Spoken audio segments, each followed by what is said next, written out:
जोहार नमस्कार। कलिंदर आर्ट यूट्यूब चैनल में आपका स्वागत है। आज मैं आपको वीर टांगीनाथ बाबा के पास लेके चल रहा हूँ और वहाँ पे आपको बताने जा रहा हूँ कि वहाँ पे क्या क्या होने वाला है, क्या क्या चीज़ है, उस सभी चीज़ों के बारे में जानकारी देने वाला हूँ। तो चलिए चलते हैं।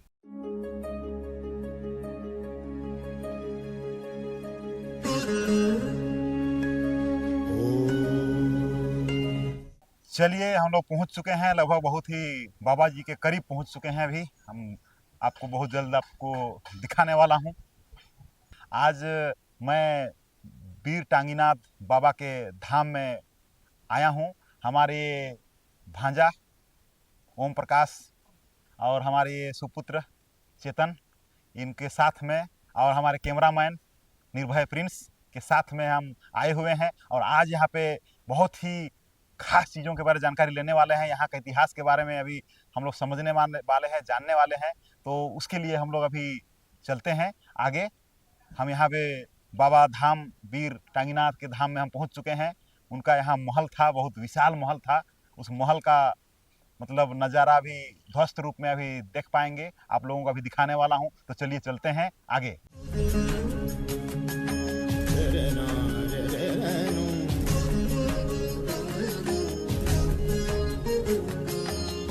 इसका द्वार है। जय हो बाबा।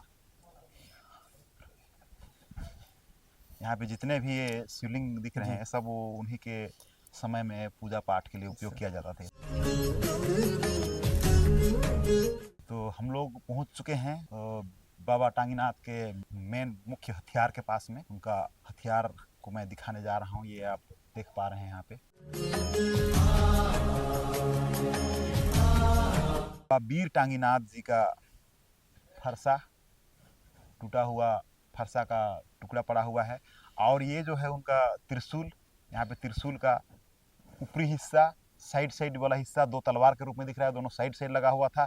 ये बीच में भाला टाइप का दिख रहा है, वो ऊपर में लगा हुआ था।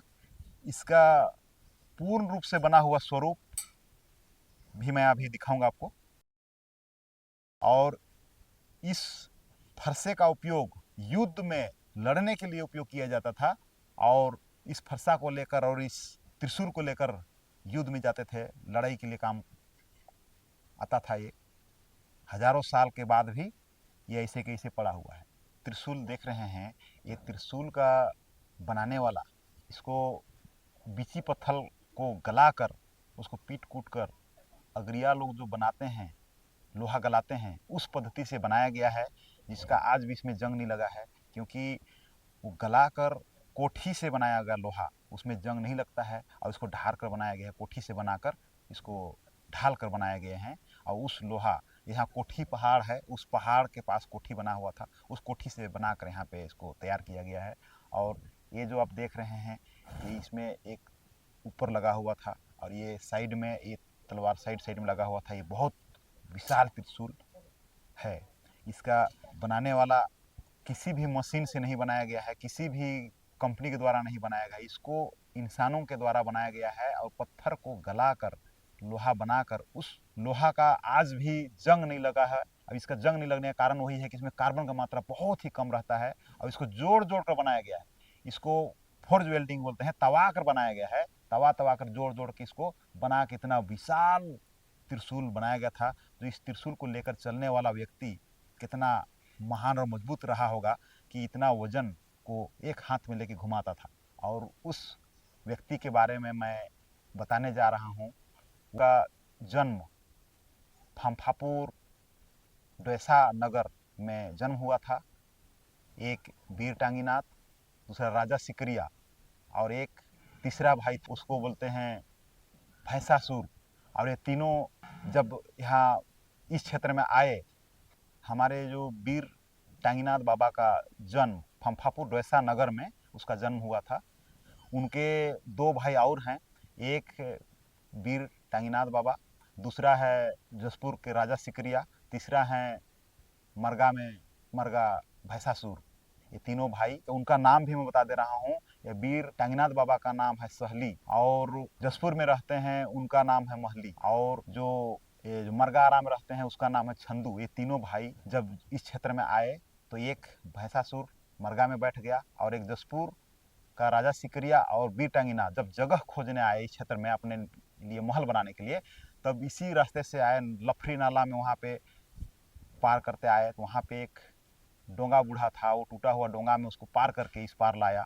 और वहाँ से आने के बाद यहाँ पे एक दो तालाब है, दोनों तालाब में वो लोग वहाँ पे ब्रश व्रश किए, दतवान उतवान किए, और वहाँ से फिर जगह खोजने लगे। जगह खोजते खोजते इस जगह को निर्धारित किए और यहाँ पे उनका एक महल बना। उस महल में रहते थे ये वीर टांगीनाथ बाबा और उनकी श्रीमती। और ये वीर टांगीनाथ बाबा का ये मुख्य हथियार है। इसके साथ में वो टांगी भी रखते थे। और ये तो सामने दिख रहा है वो उनका फरसा, और ये है उनका त्रिशूल। वो व्यापारी का काम करते थे, व्यापार करते थे, बैल में लादन लाद कर ले जाते थे दूर दूर। तब एक बार ऐसे हुआ कि यहाँ का कहानी में कि वो अपने श्रीमती को बोले कि तुम घर में रहना, मैं बाहर जा रहा हूँ दूसरे जगह में, कुछ सामान को बेच के आऊँगा, कुछ पैसा लेके आऊँगा। ऐसा करके वो घर में छोड़ के चले गए। तो घर में छोड़ के गए तो उस टाइम बोली कि आप तो जा रहे हैं, लेकिन मेरे को पानी कौन भर के ला देगा, मेरा यहाँ बकरी है, बकरी को कौन चराएगा। तो उसके लिए वो बोले कि हमारा जो भांजा है, इस भांजा को मैं छोड़ दे रहा हूँ, वो भांजा तुम्हारे लिए पानी भर देगा, बकरी चरा देगा। तो वो बकरी चराने का काम करता था और पानी भर देने का काम करता था।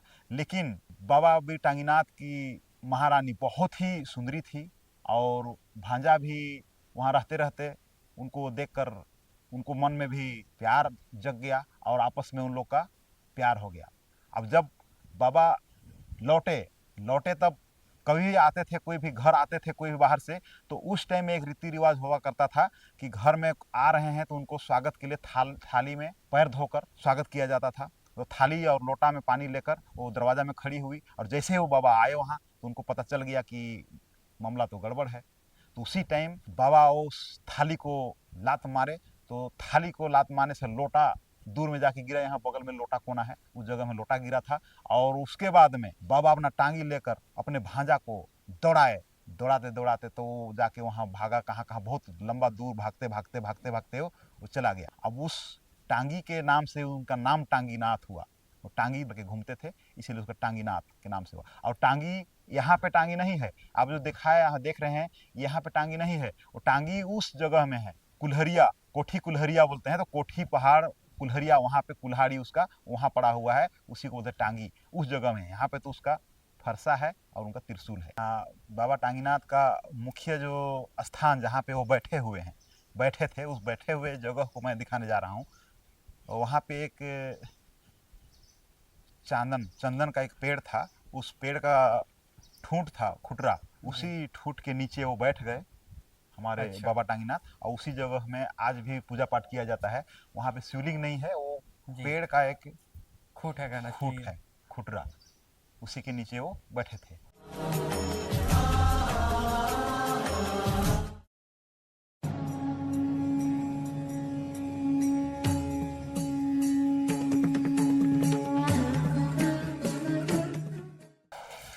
आप जो देख रहे हैं ये शिवलिंग नहीं है, ये पेड़ का वो ठूंठ है, जो करा चंदन वृक्ष का वो खुटरा है। इसी जगह में बैठे थे और यहीं पे वो विलीन हुए। तो इसीलिए उस पेड़ का ये खुटरा को, ये चंदन का है। हाँ चंदन का पेड़ है। जय हो बाबा। हाँ वो छोड़ हो गया, ठीक है, ठीक है, ठीक है, ठीक है, ठीक है, ठीक है। और यही है वो चंदन खुटरा जिसको आज पूजा पाठ किया जाता है।